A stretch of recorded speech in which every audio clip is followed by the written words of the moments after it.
Hi friends, welcome to my channel tasty cooking. ನಾನು ಸುನೀತಾ. ಇವತ್ತು ನಾನು ಮಾಡಿಕೊಟ್ಟಿರೋ ರೆಸಿಪಿ ಗೋಬಿ ಮಂಚೂರಿ. ಫ್ರೆಂಡ್ಸ್, ಇದಂತೂ ತುಂಬ ಟೇಸ್ಟಿಯಾಗಿರುತ್ತೆ. ಮಕ್ಕಳಿಂದ ಹಿಡಿದು ದೊಡ್ಡೋರವರೆಗೂ ಎಲ್ಲರೂ ಬಾಯಿ ಚಪ್ಪರಿಸ್ಕೊಂಡು ತಿನ್ನುವಂಥ ರೆಸಿಪಿ.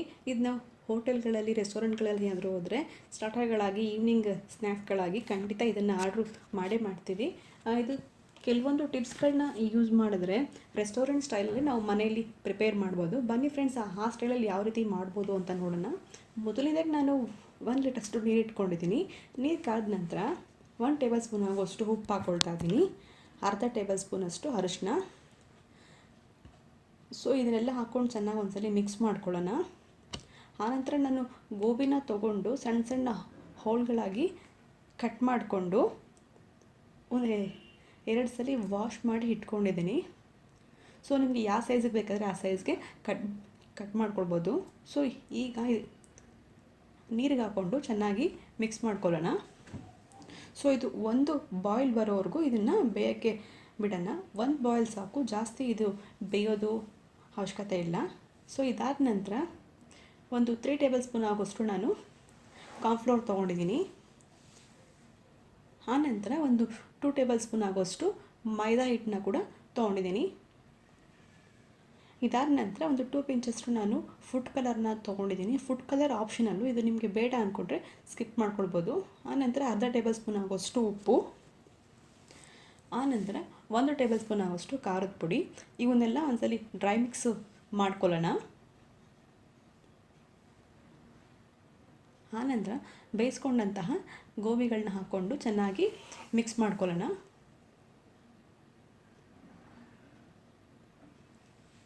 ಇದು ಮಸಾಲೆಲ್ಲ ಚೆನ್ನಾಗಿ ಅಂಟೋ ಥರ ಮಿಕ್ಸ್ ಮಾಡೋಣ.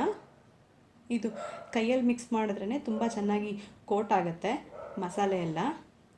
ಸೊ ಇದು ಅವಶ್ಯಕತೆ ಬಿದ್ದರೆ ಒಂದು ಸ್ವಲ್ಪ ನೀರು ಹಾಕ್ಕೊಂಡು ಚೆನ್ನಾಗಿ ಮಿಕ್ಸ್ ಮಾಡ್ಕೊಳ್ಬೋದು. ಜಾಸ್ತಿ ಇದಕ್ಕೆ ನೀರಿನ ಅವಶ್ಯಕತೆ ಇರೋದಿಲ್ಲ. ಸೊ ಫ್ರೆಂಡ್ಸ್, ಈ ರೀತಿ ಚೆನ್ನಾಗಿ ಮಸಾಲ ಎಲ್ಲ ಕೋಟ್ ಮಾಡಿಕೊಂಡು ಒಂದು 5 ಮಿನಿಟ್ಸ್ ಕಾಲ ಇದನ್ನು ನೆನೆಯೋಕ್ಕೆ ಬಿಡೋಣ. ಆನಂತರ ಒಂದು ಬಾಣಲಿಯಲ್ಲಿ ಎಣ್ಣೆ ಇಟ್ಕೊಂಡು ಚೆನ್ನಾಗಿ ಕಾಯಕ್ಕಿಟ್ಟು ಗೋಬಿಗಳನ್ನೆಲ್ಲ ಹಾಕ್ಕೊಂಡು ಚೆನ್ನಾಗಿ ಫ್ರೈ ಮಾಡ್ಕೊಳ್ಳೋಣ.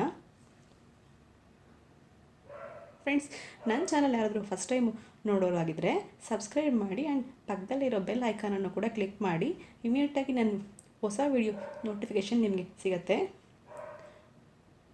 ಫ್ರೆಂಡ್ಸ್, ಇವಾಗ ನೀವು ನೋಡ್ಬೋದು ಚೆನ್ನಾಗಿ ಫ್ರೈ ಆಗಿದೆ, ತುಂಬ ಗರಿಗರಿಯಾಗಿ. ನಿಮ್ಗೆ ಏನಾದರೂ ಬೇಕು ಅಂದರೆ ಡಬಲ್ ಫ್ರೈ ಕೂಡ ಮಾಡ್ಕೊಳ್ಬೋದು. ನನಗೆ ಇದು ಒಂದ್ಸರಿನೇ ಫ್ರೈ ಮಾಡ್ಕೊಳ್ತಾ ಇದ್ದೀನಿ. ಚೆನ್ನಾಗಿ ಗರಿಗರಿಯಾಗಿ ಫ್ರೈ ಆಗಿದೆ. ಈಗ ಒಂದು ಪ್ಯಾನ್ ಇಟ್ಕೊಂಡು ಪ್ಯಾನಿಗೆ ಒಂದು 2 ಟೇಬಲ್ ಸ್ಪೂನ್ ಆಗೋಷ್ಟು ಆಯಿಲ್ ಹಾಕ್ಕೊಂಡಿದ್ದೀನಿ. ಆಯಿಲ್ ಬಿಸಿ ಆದ ನಂತರ ಒಂದು 2 ಟೇಬಲ್ ಸ್ಪೂನ್ ಆಗೋಷ್ಟು ಬೆಳ್ಳುಳ್ಳಿನ ಸಣ್ಣದಾಗಿ ಹಚ್ಚಿರೋದನ್ನು ಹಾಕ್ಕೊಂಡು ಚೆನ್ನಾಗಿ ಫ್ರೈ ಮಾಡ್ಕೊಳ್ಬೇಕಾಗತ್ತೆ. ಬೆಳ್ಳುಳ್ಳಿ ಹಾಕ್ಕೊಳ್ಳೋದ್ರಿಂದ ಇದಕ್ಕೆ ಒಳ್ಳೆ ಫ್ಲೇವರು, ಇದೇ ಮೇನ್ ಇಂಗ್ರೀಡಿಯೆಂಟು. ಇದಾದ ನಂತರ ಈರುಳ್ಳಿ ಕೂಡ ಹಾಕ್ಕೊಂಡು ಚೆನ್ನಾಗಿ ಮಿಕ್ಸ್ ಮಾಡ್ಕೊಳ್ಳೋಣ.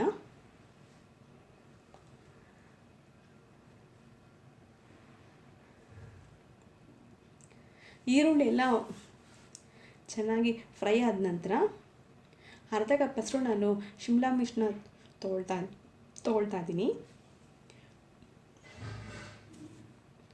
ಇದನ್ನೇನು ಫುಲ್ಲು ಇದು ರೋಸ್ಟ್ ಮಾಡೋ ಅವಶ್ಯಕತೆ ಇಲ್ಲ, ಕ್ರಂಚಿಯಾಗಿ ಸಿಗ್ತಾ ಇರುತ್ತೆ, ಚೆನ್ನಾಗಿರುತ್ತೆ. ಸೊ ಇದಕ್ಕೆ ನಾನು ಅರ್ಧ ಟೇಬಲ್ ಸ್ಪೂನ್ ಆಗೋಷ್ಟು ಉಪ್ಪು ಹಾಕ್ಕೊಳ್ತಾ ಇದ್ದೀನಿ. ಉಪ್ಪು ನೋಡ್ಕೊಂಡು ಹಾಕ್ಕೊಳ್ಳಿ. ಸೊ ನಾನು ಮುಂಚೆ ಎಲ್ಲ ಉಪ್ಪನ್ನ ಬಳಸಿದ್ದೀವಿ. ಸೊ ಇದಾದ ನಂತರ ಒಂದು 3 ಟೇಬಲ್ ಸ್ಪೂನ್ ಆಗೋಷ್ಟು ನಾನು ಟೊಮೊಟೊ ಕೆಚಪ್ನ ಹಾಕ್ಕೊಳ್ತಾ ಇದ್ದೀನಿ. ಇದಾದ ನಂತರ ಒಂದು ಅರ್ಧ ಟೇಬಲ್ ಸ್ಪೂನ್ ಆಗೋಷ್ಟು ನಾನು ರೆಡ್ ಚಿಲ್ಲಿ ಪೇಸ್ಟ್ನ ಹಾಕ್ಕೊಳ್ತಾ ಇದ್ದೀನಿ. ಸೊ ಇದನ್ನೆಲ್ಲ ಹಾಕ್ಕೊಂಡು ಚೆನ್ನಾಗಿ ಮಿಕ್ಸ್ ಮಾಡ್ಕೊಳ್ಳೋಣ.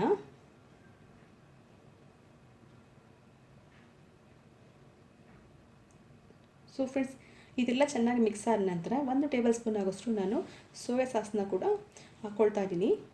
ಸೋಯಾ ಸಾಸ್ನ ನೀವು ಜಾಸ್ತಿ ಹಾಕ್ಕೊಳ್ಬೇಡಿ, ಯಾಕಂದರೆ ಒಂಥರ ಹುಳಿ ಬರುತ್ತೆ ಜಾಸ್ತಿ. ಸೊ ಇದಾದ ನಂತರ 1 ಟೇಬಲ್ ಸ್ಪೂನ್ ಆಗೋಷ್ಟು ನಾನು ಕಾರ್ನ್ಫ್ಲೋರ್ನ ತೊಗೊಂಡು ಸ್ವಲ್ಪ ನೀರನ್ನ ಮಿಕ್ಸ್ ಮಾಡಿಕೊಂಡು ಗಂಟು ಇಲ್ದಾಗೆ ಕಲಿಸ್ಕೊಂಡು ಇದಕ್ಕೆ ಮಿಕ್ಸ್ ಮಾಡ್ಕೊಳ್ಳೋಣ. ಸೊ ಫ್ರೆಂಡ್ಸ್, ಈ ರೀತಿ ಮಾಡೋದ್ರಿಂದ ಇದು ಗೋಬಿ ಮಂಚೂರಿಗೆ ಒಂದೊಳ್ಳೆ ಟೆಕ್ಸ್ಚರ್ ಸಿಗುತ್ತೆ. ಸೊ ಇದನ್ನೆಲ್ಲ ಚೆನ್ನಾಗಿ ಮಿಕ್ಸ್ ಮಾಡ್ಕೊಳ್ಳೋಣ. ಮಿಕ್ಸ್ ಮಾಡ್ಕೊಂಡು ಒಳ್ಳೆ ಫ್ರೈ ಆದ ನಂತರ ನಾವು ಕರೆದಿಟ್ಕೊಂಡಂತಹ ಹೂಕೋಸನ್ನೆಲ್ಲ ಹಾಕ್ಕೊಂಡು ಚೆನ್ನಾಗಿ ಫ್ರೈ ಮಾಡ್ಕೊಳ್ಳೋಣ.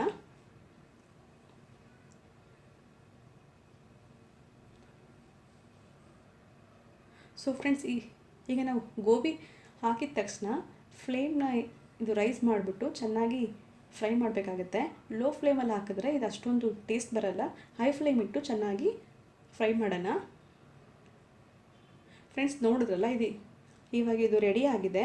ಇದನ್ನೊಂದು ಸರ್ವಿಂಗ್ ಪ್ಲೇಟ್ಗೆ ಸರ್ವ್ ಮಾಡ್ಕೊಳ್ಳೋಣ. ಫ್ರೆಂಡ್ಸ್, ನೋಡಿದ್ರಲ್ಲ ಎಷ್ಟು ಈಸಿಯಾಗಿ ಇದು ರೆಸ್ಟೋರೆಂಟ್ ಸ್ಟೈಲಲ್ಲಿ ರೆಡಿಯಾಗಿದೆ ಅಂತ. ಈ ರೆಸಿಪಿ ನಿಮ್ಗೆ ಇಷ್ಟ ಆದಲ್ಲಿ ಲೈಕ್ ಮಾಡಿ, ಶೇರ್ ಮಾಡಿ, ಸಬ್ಸ್ಕ್ರೈಬ್ ಮಾಡಿ ಆ್ಯಂಡ್ ಕಮೆಂಟ್ ಮೂಲಕ ನಿಮ್ಮ ಅಭಿಪ್ರಾಯನ ತಿಳಿಸಿ ಫ್ರೆಂಡ್ಸ್. Thank you.